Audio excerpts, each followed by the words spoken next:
In this video, we're going to be taking a look at mesh insert brushes inside of ZBrush, and we're going to take a look at how we can create these.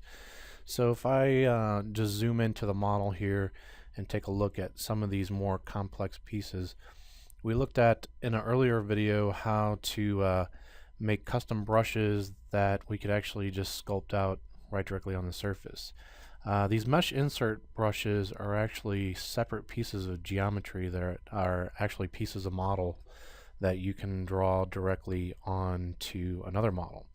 So I'm just going to hold down Alt and I'll click on the body here, and you can see with some of the mesh insert brushes, let's just tap B, and then there are I. If you tap I for insert, ZBrush comes loaded with quite a few different things that you can use here. So we'll just take a look at a cylinder real quick.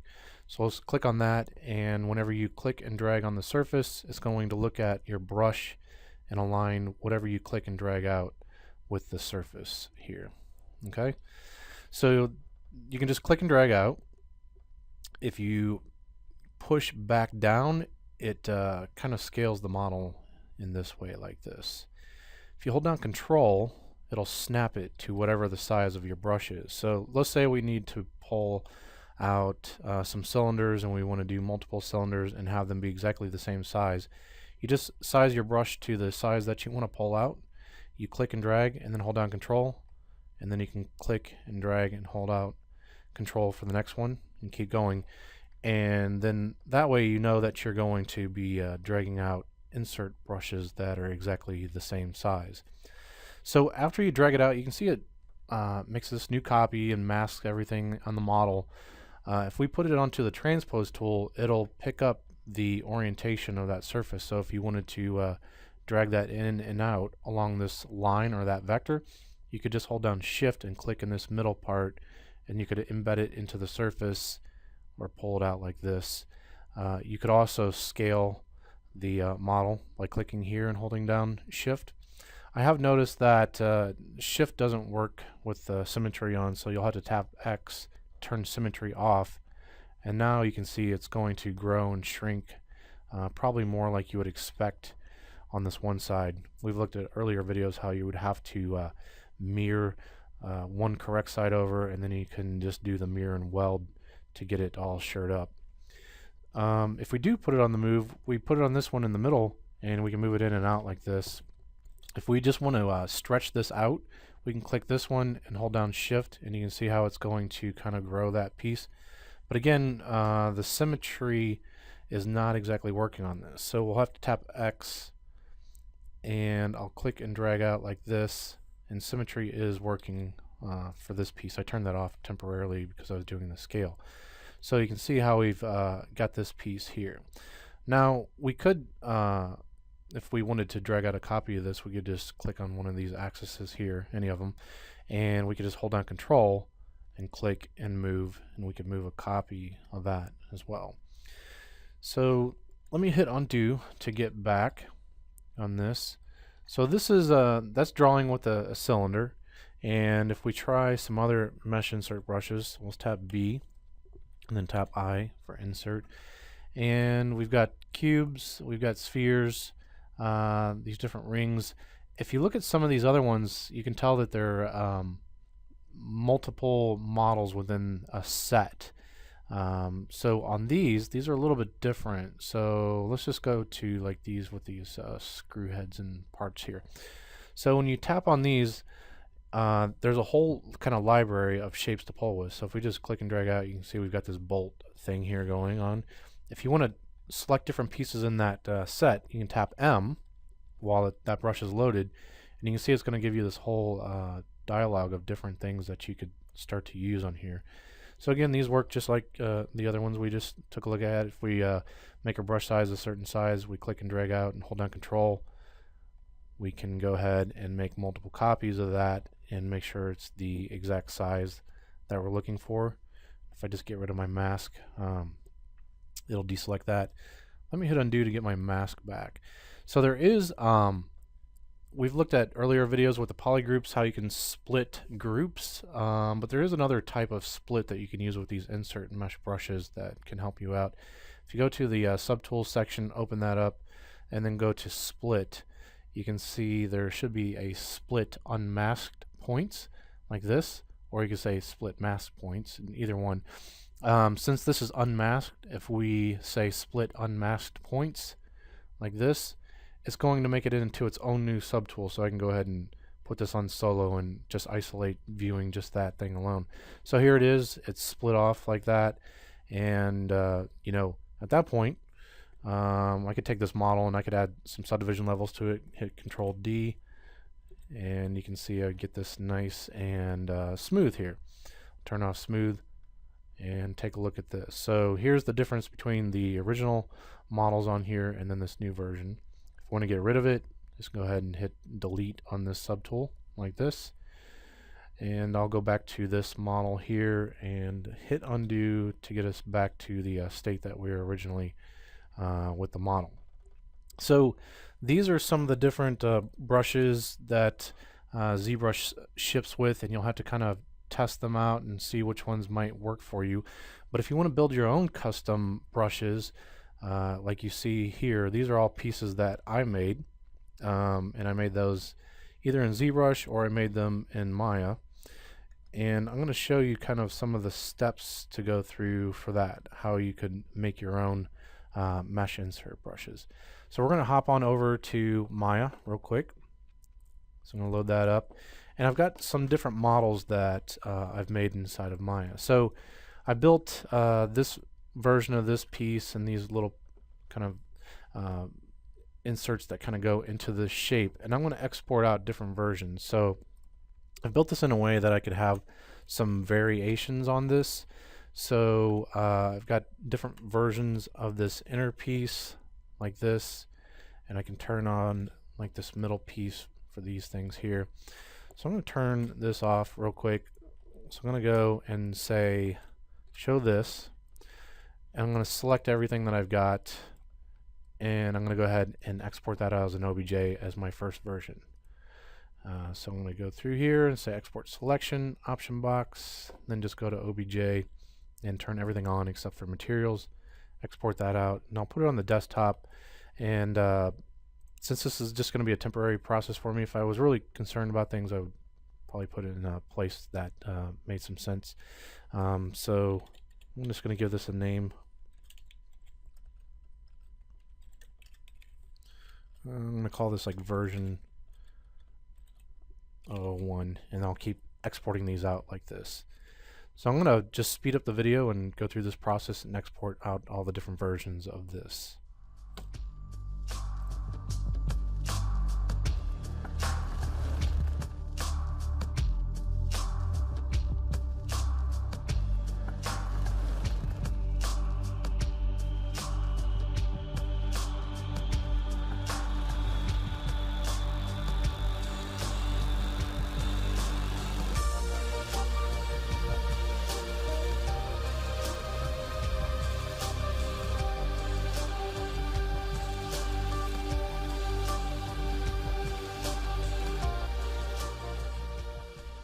Alright, now that we have all of our pieces exported out of Maya, let's go ahead and look at how we can pull that inside of ZBrush.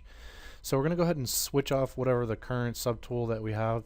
So I'm just going to click on the simple brush. It's going to ask me if I want to switch off of this current tool. Go ahead and say switch. It's going to put my cursor in that 2.5D mode. So I'm just going to Control N to clear off my canvas, and then now I'm free to go ahead and import in that first model of mine. It's going to navigate to where I put the model. And I've got this first version here. I'm going to open that up. I'm going to click and draw that onto the screen and then hit T to go into edit mode like this. I want to turn on perspective. So here's the model, the very first one, and I'm going to show you a plugin that ships with ZBrush to make importing in the other models pretty easy, because otherwise we would have to go and do this process. We would have to click off this current model, clear the canvas, then we would have to import in that second version. Go ahead and open that up, and then you could draw that on the screen, hit T, just like we did the last time. If we go back to that first version and go to subtool, we would have to hit append and then add that second version, and you can see now we've got two versions within inside of here. So I'm going to show you a plugin that just makes life a lot easier. Okay, so we're going to go to Z plugin, and then there is Subtool Master. We can go ahead and click on that, and then we can do, there's a multi-import, multi-append, I'm sorry. So let's go ahead and click that, and then we can actually select all the models that we want. So select one here, hold down Shift, and then select the rest of them and hit open, and it's going to add the rest of the models. So I do have some quads and triangles on this model, so I'm going to click this version here like that. It's going to ask me that for each one. I think that might have that problem. And so here's my different models that I have. Here's all the different versions that we've got. If I put it on solo, I can kind of look at these models individually, just quickly isolating one of these. If you hit the down arrow, it's going to step you down through the subtools so you can actually see the different versions that we have here, like this. And if you hit the up arrow key, it'll step you up in your subtools. So that might come in handy for you as well. So let's just take a look at adding this as a mesh insert brush. So we can just tap B and then go to create mesh insert, and it's going to ask you if you have a mesh insert brush, if you'd like to make a new one or you'd like to append it to that current set. Let's just say new. So we've got a brand new mesh insert brush, and if we draw on any geometry that doesn't have any subdivision levels, we can just go ahead and click and drag out copies of this. Something that I forgot to tell you that's pretty darn important. So you can see if I click and drag out on the surface here, let me hit undo to get this back like this. And if I click and draw on the surface, you can see it's going to drag out that copy, and it does it at this really weird angle. So when we create the mesh insert brush, it wants you to align the camera as if you're looking straight down the model, like you want this thing to grow from the surface, so you want it to be looking straight down like this. So we can look down on the model like this, tap B, and we can say create mesh insert, and we'll just say new. And then now you can see when we click and drag this out, it's going to draw out from the surface kind of like you would probably expect. Okay, I'm going to hit undo for that. So the other thing we can do is set this camera view to the top like this, and I'm just rotating towards the top, and as I get kind of close to the top, I hold down Shift and it constrains that rotation of the camera and snaps it. So I want to create one of those multi-mesh insert brushes out of all these different ones. So I can just tap B, and then let's say instead of create insert mesh, we're going to say create insert multi-mesh, and go ahead and click that. And then now whenever I tap to click and draw on there, it's going to draw as we would expect, but we can tap M, and now we've got this whole library of shapes that we can start to pull from and find one that we think is kind of interesting, right? And again, these work just like everything else that we showed. So if we drag that out and hold down Control, it's going to constrain that to the size of our brush here, so we can drag out multiple copies and get some predictable results like that. So obviously you want to save this after you've created it. You can go brush, and you can say edit your brush credits. So I'll give those some credits for my name here and where I'd like to go. I'd like to direct people.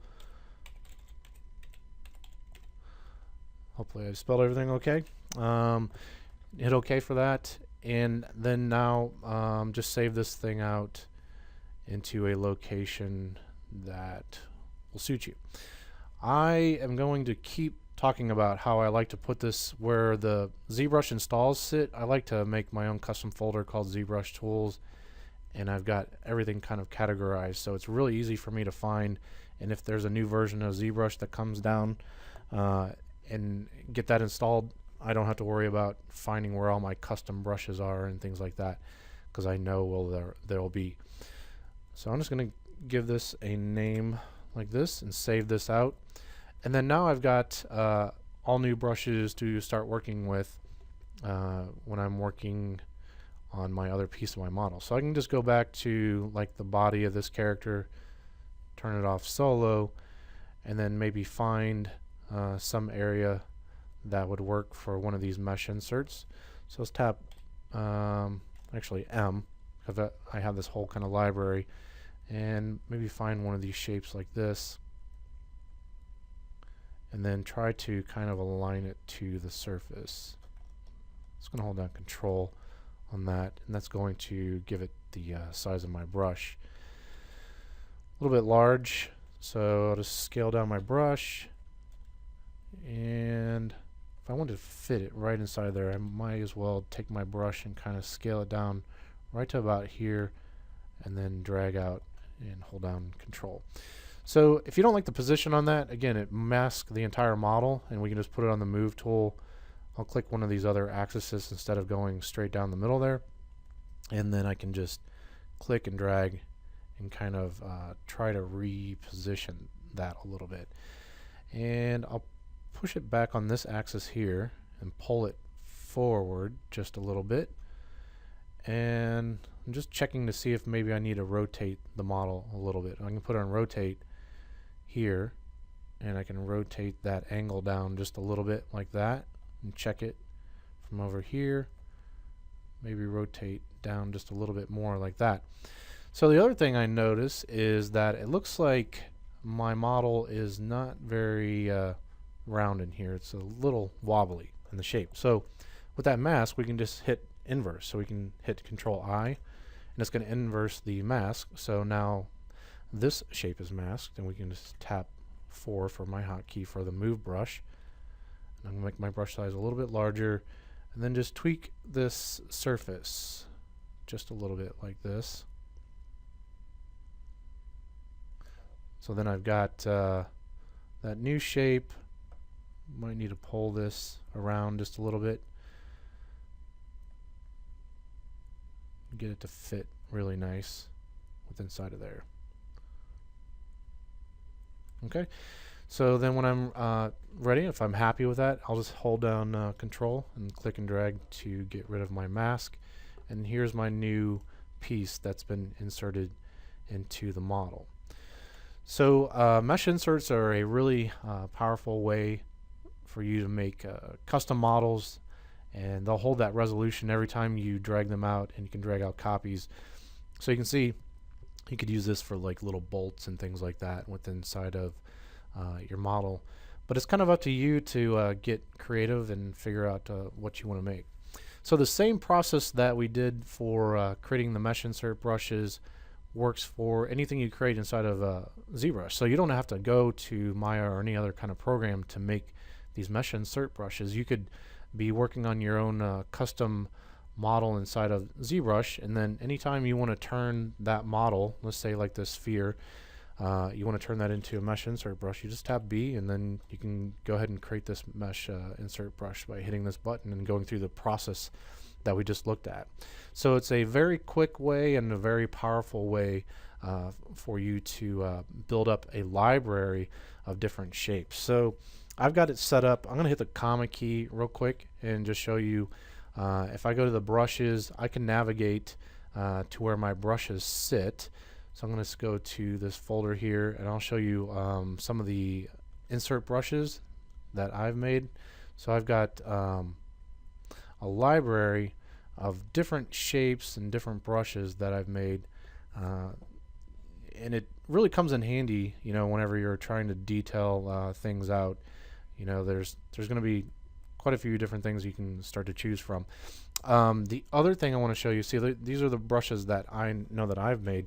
If we go to ZBrush Central, there is a thread on ZBrush Central that is called Insert Multi-Mesh Repository. So you can just search in Google, and it should be pretty easy to find this thread. But the community has actually made a bunch of different types of brushes, and they're sharing them out for free. So there's like page after page after page of really cool mesh insert brushes and brushes that you can drag out with curves, and they make tubes and chains and chainmail. It's just a really awesome library of different shapes that people have shared out, and it just keeps growing and growing. Let's see how many pages there actually is on this thing. let's go to the last page here. So there's like 33 different pages of different things that you can use, different models that you can download and use for mesh insert brushes. So I highly encourage you to go to ZBrush Central, check out this thread, and just check out some of the different things that people have provided for free, and see how you can incorporate those into your sculptures and do some interesting stuff with it.